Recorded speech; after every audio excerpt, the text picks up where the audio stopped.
Halo guys, ketemu lagi bareng gue di Jasper ID dan hari ini gue bakal nge-review satu match yang kemarin abis diselesain. Ada match dari Derby London antara Arsenal lawan Tottenham Hotspur. Arsenal di sini menang 2-1 lewat golnya dari Odegaard sama dari penaltinya Lacazette. Nah, menangnya Arsenal ini juga ngebuka besar kans untuk Arsenal buat masuk ke zona Eropa lagi. Setelah dari awalnya Arsenal keseok-seok hampir masuk zona degradasi, sekarang udah ada poin 41 dan masih ada 30 poin lagi yang bisa direbut sama Arsenal. Nah, ini jadi pembuka banget buat tim-tim lainnya, sementara kayak Spurs sendiri juga harus juga ngerebut minimal posisi 4 supaya bisa kembali lagi ke Eropa, dan semuanya ini kebuka banget, terutama setelah West Ham juga masih kemarin kalah lawan MU. Habis itu juga Chelsea kemarin seri kan lawan Leeds United juga 0-0. Jadi langsung aja ke reviewnya. Oke, mulai dari formasi semua sama 4-2-3-1, tapi dua tim ini dari Spurs, Arsenal ini dua-dua manfaatin lebih banyak sisi sayap, dan sepanjang pertandingan sampai kartu merahnya Lamela itu Arsenal cenderung nguasain semua pertandingan dari kiri, kanan, atas, bawah, semuanya dikuasain sama Arsenal, khususnya di sisi sayap. Karena kalau di sisi sayap ini waktu Spurs megang bola satu pemain itu bisa dikawal 2 pemain atau bisa kondisinya itu 2 lawan 3. Jadi setiap kali Spurs pegang bola bangun serangan itu selalu di press Arsenal, itu Spurs kebanyakan kalah jumlah. Jadi banyak banget penguasaan bola ini direbut lagi di Arsenal, khususnya waktu Spurs ini lagi bangun serangan. Nah, kalau kita lihat peta serangannya ini, Arsenal ini minimal 40% di sisi kiri sama sisi kanan. Nah, kalau di sisi Spurs ini itu di sisi kirinya 38%, di sisi kanannya 43%. Nah, tapi kalau di real game ya Arsenal ini cenderung lebih banyak serang dari sisi kiri.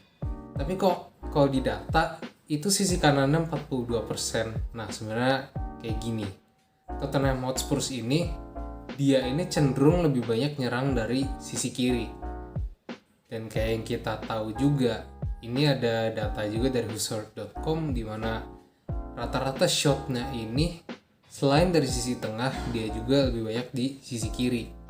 Dan serangan atau shot dari sisi kanan ini nol. Arsenal ini lebih banyak nyerang dari sisi kiri. Kenapa? Karena justru yang kayak tadi gue bilang, sisi Spurs ini lebih kuat serangannya dari sisi kiri. Karena makanya itulah sisi kanannya Arsenal ini nggak terlalu maju dibanding sisi kirinya. Ini lebih buat ngedefend dari counter attack-nya Spurs. Karena Spurs juga mainnya lebih banyak bertahan, jadi mereka lebih banyak incar counter attack. Dan di kiri kan ada Heung-min Son, Harry Kane juga suka beroperasi di situ. Jadi ini duet mode-nya Spurs, dan tapi Son juga kemarin harus ditarik lebih awal jadi diganti sama Lamela, dan Lamela kemarin cetak gol.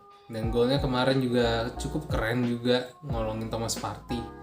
Dari sisi kiri ini masalahnya Tottenham Hotspur ini setiap kali dia mau bangun serangan, mau bangun counter dari sisi kiri ini, banyak serangannya itu yang mentah, yang gatot, karena selalu direbut lagi sama pemain-pemainnya Arsenal di sisi kanan. Dan direbutnya ini itu ada di areanya dari Tottenham Hotspur sendiri. Jadi waktu Tottenham mau bangun serangan dari sisi kiri, itu selalu direbut lagi, udah jadi auto counter attack instan aja udah. Dan akhirnya serangan juga yang harusnya dibangun di sisi kiri akhirnya lebih banyak ke sisi kanan itu juga lewat beberapa umpan terobosan dan cenderung lebih banyak long ball dari sisi kiri juga atau sisi tengah. Nah, habis gol Spurs ini main lebih bertahan, Arsenal jauh lebih menyerang sama kayak overall babak pertama. Intinya Arsenal ini nguasain sampai golnya Odegaard ini terjadi. Sampai babak kedua itu Arsenal cetak 1 gol lagi. Itu gara-gara foulnya Davinson Sanchez kena kakinya Lacazette. Jadi ya Lacazette cetak gol lewat penalti dan akhirnya ceritanya 10 lawan 11, tapi ya 10 lawan 11 pun justru Arteta ini lebih milih buat bertahan dan justru Spurs dengan 10 main lebih banyak nyerang dan akhirnya kesalahan-kesalahan dari Arsenal ini ada 2 kali giveaway free kick lah, ada 2 kali corner kick dan 4 set piece yang didapat sama Tottenham Hotspur ini tuh semuanya setelah Eric Lamela ini diusir sama wasit. So, tapi ya untung satu kena mistar, akhirnya Arsenal bisa bawa pulang 2-1. Itu sebenarnya di babak-babak akhir itu benar Tottenham ngegas, dikasih ruangan, bisa kombinasi serangan, tapi sayangnya nggak ada yang benar-benar efektif dari serangannya Tottenham Hotspur. So itu aja buat replay match kali ini, dan next bakal ada Atletico lawan Chelsea. Gue juga bakal bahas tentang Real Madrid lawan siapa itu? Atalanta. So thank you guys for watching. Jangan lupa buat like, comment, dan subscribe juga. See ya.